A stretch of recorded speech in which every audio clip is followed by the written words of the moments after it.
আসসালামু আলাইকুম, welcome back to my channel. আশা করছি সবাই ভালো আছেন। আজকে আপনাদের জন্য নিয়ে এসেছি চিংড়ির একটি নতুন রেসিপি।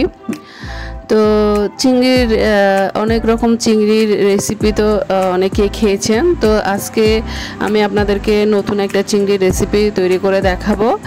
তো সেই জন্য পুরো ভিডিও জুড়ে আমার সাথেই থাকতে হবে। এর আগে আপনি যদি আমার চ্যানেলে নতুন হয়ে থাকেন তাহলে আমার চ্যানেলটা প্লিজ সাবস্ক্রাইব করবেন আর পাশে থাকা বেল আইকনটি অন করে দিবেন। আর ভিডিওটা ভালো লাগলে লাইক কমেন্ট শেয়ার করবেন। তো চিংড়ির এই নতুন রেসিপির জন্য আমি এখানে 500 গ্রাম পরিমাণ চিংড়ি নিয়ে নিয়েছি। এগুলোকে কেটে বেছে পরিষ্কার করে ধুয়ে নিয়েছি। তো রান্নার প্রসেসে চলে এসেছি। রান্নার জন্য এখানে একটা রান্নার প্যানে পরিমাণ মতো তেল দিয়ে এখানে আমি 1/3 কাপ পেঁয়াজ বাটা দিয়ে দিচ্ছি। আপনারা চাইলে পেঁয়াজ কুচি ইউজ করতে পারেন। ভালোভাবে পেঁয়াজগুলোকে তেলের সাথে নেড়ে নিচ্ছি। এবারে দিয়ে দিচ্ছি 2টা মিডিয়াম সাইজের টমেটোকে আমি পেস্ট করে আবারও খুব ভালোভাবে নেড়ে নিচ্ছি যাতে টমেটোর কাঁচা গন্ধটা চলে যায়। এবারে দিয়ে দিচ্ছি স্বাদ মতো লবণ। আবারও একটু নেড়ে নিচ্ছি। 5-6টা পরিমাণ কাঁচা মরিচ বেটে এর মধ্যে দিয়ে দিচ্ছি। আবারও একটু নেড়ে নিচ্ছি। এখানে আমি 2 টেবিল চামচ টক দই নিয়ে নিয়েছি। এগুলোকে খুব ভালোভাবে ফেটিয়ে তারপরে দিয়ে দিব। আবার খুব ভালোভাবে নেড়ে নিচ্ছি যাতে কোনো রকমের দইয়ের লাম্পস না থাকে।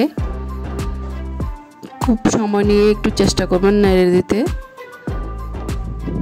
নাহলে দইয়ের লাম্পসটা থেকে যাবে। এবারে গুঁড়া মশলা অ্যাড করব। দিয়ে দিচ্ছি 1 টেবিল চামচ হলুদ গুঁড়া, 1 টেবিল চামচ লাল মরিচের গুঁড়া, 1/2 টেবিল চামচ ধনিয়ার গুঁড়া দিয়ে খুব ভালোভাবে মশলাগুলোকে নেড়ে নিচ্ছি।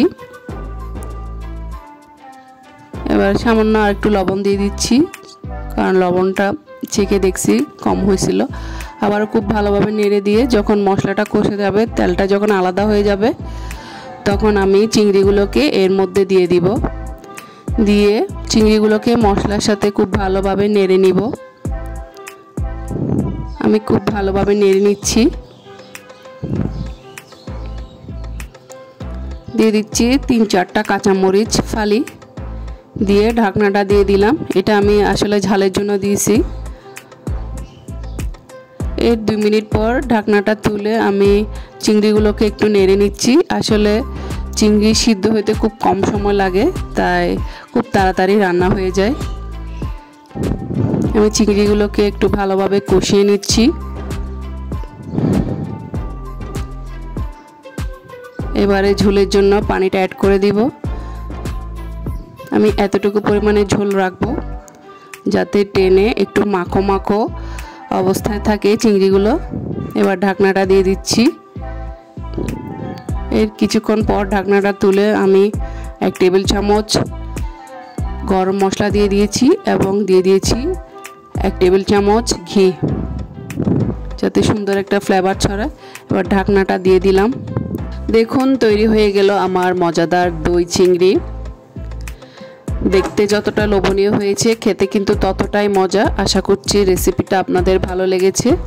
যদি ভালো লেগে থাকে তাহলে কমেন্ট বক্সে আমাকে জানাতে ভুলবেন না। আজকে এই পর্যন্তই, দেখা হবে অন্য আরেকদিন অন্য কোনো নতুন রেসিপি নিয়ে। ততক্ষণ পর্যন্ত ভালো থাকবেন, সুস্থ থাকবেন। আপনাদের সকলের সুস্বাস্থ্য কামনা করে এখানেই বিদায় নিচ্ছি। আল্লাহ হাফেজ।